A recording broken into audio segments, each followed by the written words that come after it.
My name is Lauretta Manupelli, and I was born in Jersey City, New Jersey in 1927.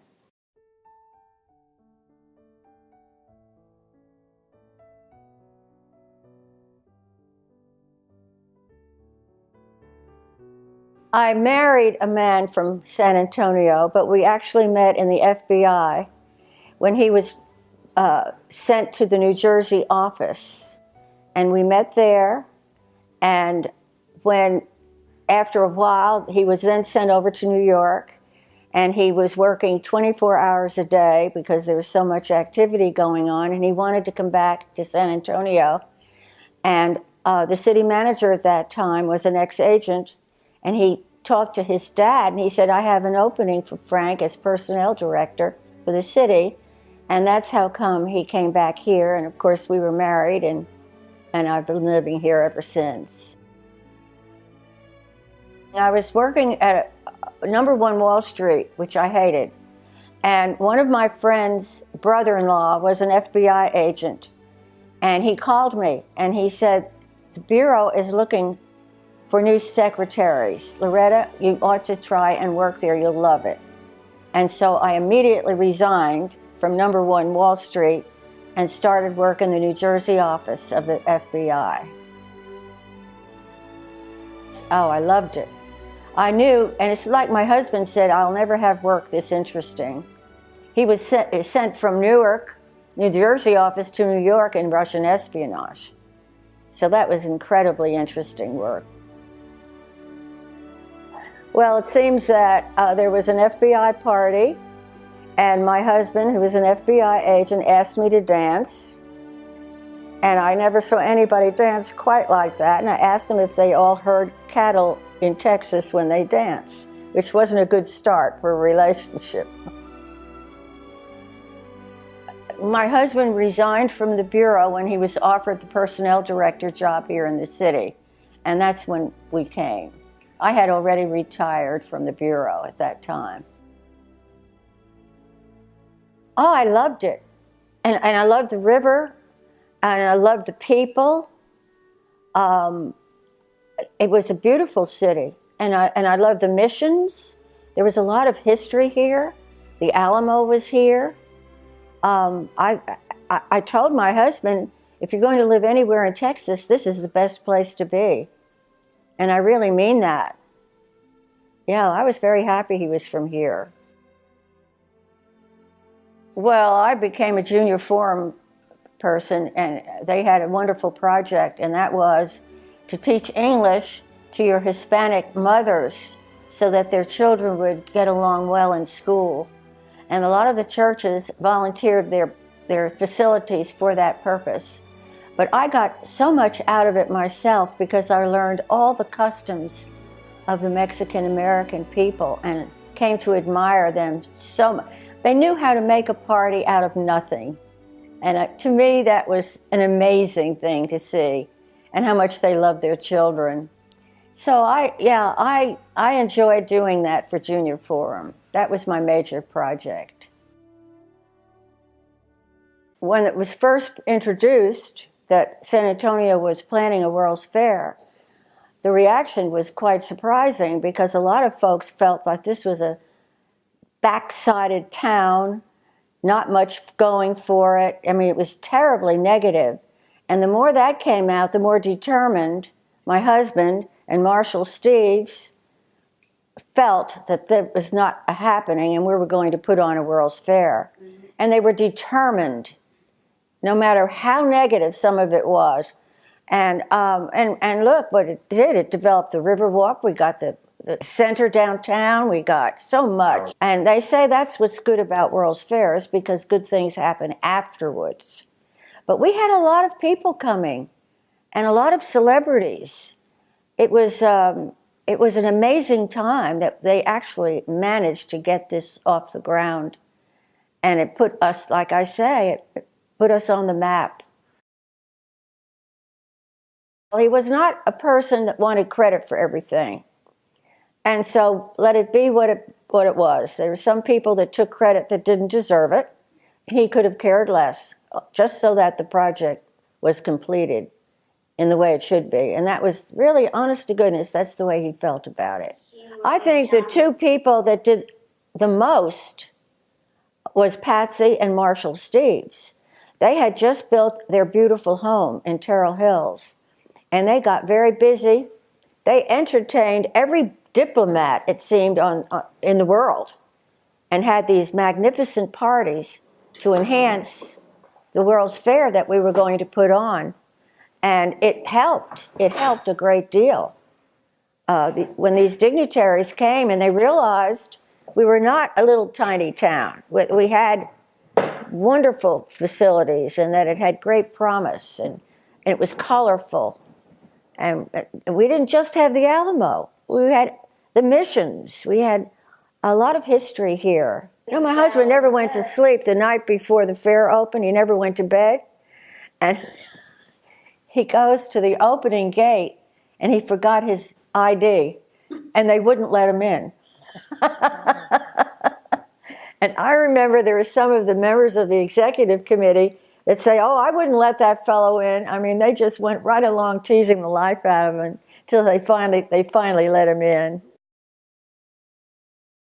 He was offered, believe it or not, 14 jobs from all over the country. One was with Walt Disney. One of them was Disney. He went to work for Ray Ellison, a large home builder here in town. And he decided to go with that company. And he never regretted that at all. He was like their PR fellow. And he would advise Ray on certain things, not building, because Ray Ellison knew how to build. But he was like the good name. Yeah, he was chairman of the Chamber of Commerce at that time. Well, my husband joined the Military Affairs Committee for the Chamber of Commerce, so that he was very much involved with every general at our bases, even the new ones in and out, and he made a point of welcoming them, making them feel at home in the city, and came to learn how proud you are of our Air Force and our Army. They were wonderful. My husband had an amazing experience. They were in New York doing hemisphere business before the fair opened. And John Connolly sat down with my husband and told him the entire event of when the shooting occurred with Kennedy, things that the newspaper didn't even know about. And he told him from beginning to end what went on. And Frank said, I knew I was really a part of amazing history when Governor Connolly told me all this. And you had to give credit to Marshall Steves, who was very, very afraid of height. And he was such a good sport. He overcame it because he would go, as each floor was built, he would go up in it, and they would publicize it. But it took a lot of courage for him to overcome his fear of height. I'll never forget Marshall for that. It's like my husband said, he said, it's a once-in-a-lifetime experience to put on a World's Fair, and he was very grateful for it. Oh, I love the friendliness of the people. I like so many parts of San Antonio. I love the river. I love that. But mostly the people. They were friendly, very nice, very welcoming. Oh, I think our children, and the fact that he did contribute to, and I did in a much smaller way. We just didn't sit at home and do nothing, and that was a good thing. They were making a movie, Dean Martin and Jimmy Stewart and Raquel Welch. Well, they could have cared less about Jim. It was Raquel Welch they were interested in, and I said, you know what? I'm going too, because I want to meet Jimmy Stewart. Right. And so I invited myself along, and I have to say, he was the most delightful man I ever met. He was absolutely like your next door neighbor. Twinkly eyes, and I was just delighted. Our annual a golf tournament, which was a fundraiser, and my husband was ecstatically happy because he drew Arnold Palmer as his partner. And so I thought, I know he's going to be a wreck because there are going to be so many people watching Arnold Palmer tee off. So I ran as fast as I could so I could just see them coming on to the first hole. And I hear my husband say, "Just a minute, Arnie, I have something to say. I know you don't know me very well, but there's something about me that large crowds follow me wherever I go." So don't be nervous when you tee off. Arnold Palmer stopped dead in his tracks, leaned over and laughed and laughed. And it was the last thing he expected to hear from my husband. And I thought, I don't know why I thought he'd be nervous. He's just in heaven playing with Arnold Palmer. And so he went on and had a wonderful time. He was asked to run for county judge, not being a politician, but he felt like he could contribute. He had to run against Albert Bustamante. For someone who never ran for office before, it was a runoff, but he did not win it. And that was all right because he went on to do other things. He served on several boards to enhance the city, which he loved dearly. But he didn't win that race, and that was too bad, really. He felt like a great burden had been lifted off his shoulders because he knew the responsibility had he won. And so he went out on the golf course and hit a hole-in-one. The dream of every golfer. He was just ecstatically happy.